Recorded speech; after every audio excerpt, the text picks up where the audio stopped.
نبی کریم صلی اللہ تعالی علیہ وسلم کی جوزہ مبارکہ حضرت بی بی عائشہ صدیقہ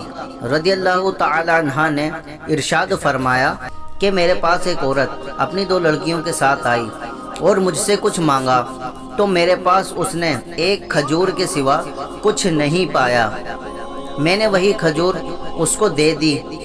تو اس نے اس کھجور کو اپنی دونوں لڑکیوں کے درمیان تقسیم کر دیا اور خود اس میں سے کچھ نہیں کھایا۔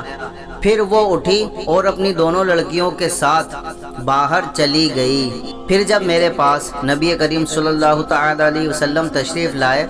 تو میں نے حضور سے اس عورت کی بات بیان کر دی تو حضور صلی اللہ تعالی علیہ وسلم نے فرمایا، جو شخص بیٹیوں کے ساتھ مبتلا کیا گیا اور ان کے ساتھ اچھا سلوک کیا تو بیٹیاں اس کے لیے جہنم سے پردہ بن جائیں گی۔